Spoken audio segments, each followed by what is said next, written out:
بسم اللہ الرحمن الرحیم۔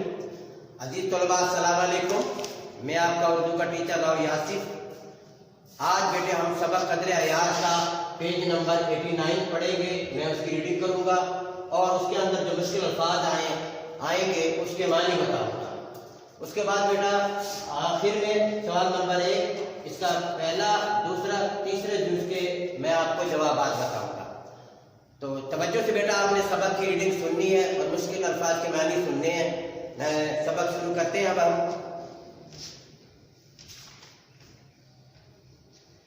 یہ نہیں کہ چھوٹا چودھری یا اس کے گھر والے مہمان نواز نہ تھے، انہیں صرف اس بات کا یقین نہیں تھا کہ ان کی مہمان نوازی ماسٹر جی کو موافق بھی آئے گی یا نہیں۔ موافق کے معنی راز۔ بہرحال انہوں نے اپنی تواضع کی ابتدا شروع۔ چھوٹا چودھری اور اس کے بڑے بھائی ماسٹر جی کو بصد تعظیم اپنی چوپال میں لے گئے۔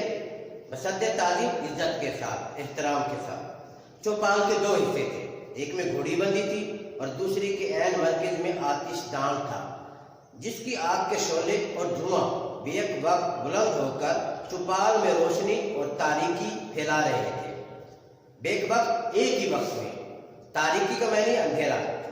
آتش دان کے ارد گرد خشک گھاس کا نرم اور گرم فرش تھا، جسے مقامی بولی میں ستھر کہتے تھے۔ گاؤں کے 20-22 آدمی ستھر پر بیٹھے حقہ پی رہے تھے۔ ماسٹر جی داخل ہوئے تو سب کھڑے ہوتے۔ ماسٹر جی کو آؤ جی خیر نال کہا۔ ہر ایک نے ان سے مصافحہ کیا۔ مصافحہ کرنا، ہاتھ ملانا۔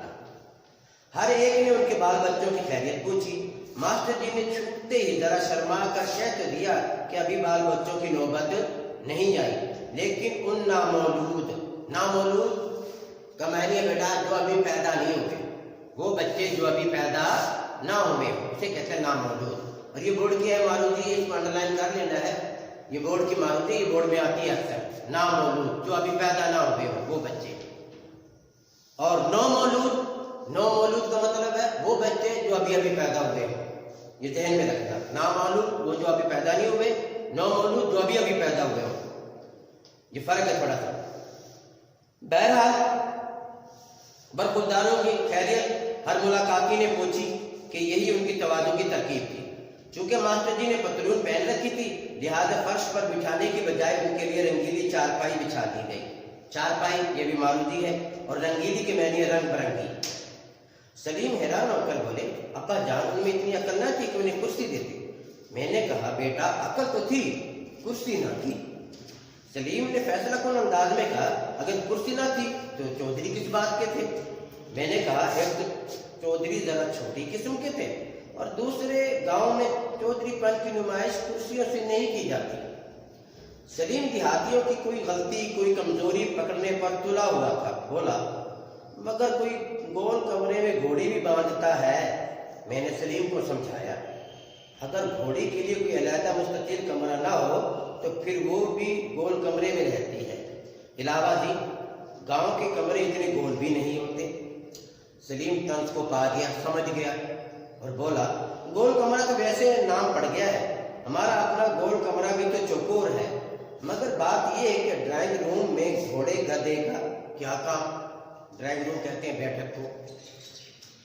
میں نے ہنس کر کہا بیٹا دیہاتی لوگ اتنے مہذب نہیں ہوتے۔ مہذب کے معنی سلیقے والے، تہذیب یافتہ، سلیقے والے۔ کہ ڈرائنگ روم میں کتے لے آئے، وہ گھوڑوں ہی سے گزارا کر لیتے ہیں۔ علی بخش مسکرایا، سلیم کسی قدر چکرایا، لیکن کہانی بہرحال اشتیاق سے سن رہا تھا۔ اشتیاق کا معنی شوق سے، توجہ سے، شوق سے۔ پھر کیا ہوا؟ پھر گاؤں کا نائی ماسٹر جی کے پاؤں دابنے لگا، یعنی دبانے لگا۔ ایک نوکر کو دوڑایا گیا کہ ان کے لیے تازہ مکئی کے بھنے بھٹے بنوا کر لے آئے۔ سلیم جھٹ بول اٹھے، ابا جان مکئی کے بھٹے تو پکنک پر کھائے جاتے ہیں۔ یہ پکنک بیٹا انگلش کا لفظ ہے، پکنک انگلش کا لفظ ہے PICNIC۔ اس کا مطلب ہے سیر سپاٹے کے لیے جانا، سیر کے لیے جانا، سیر و تفریح کے لیے جانا۔ گھر میں تو چائے پلائی جاتی ہے، وہ لوگ اتنی بات بھی نہ جانتے تھے۔ میں نے کہا یہ گھر میں پکنک منا لینے کی غلطی دیہاتیوں سے اکثر ہو جاتی ہے۔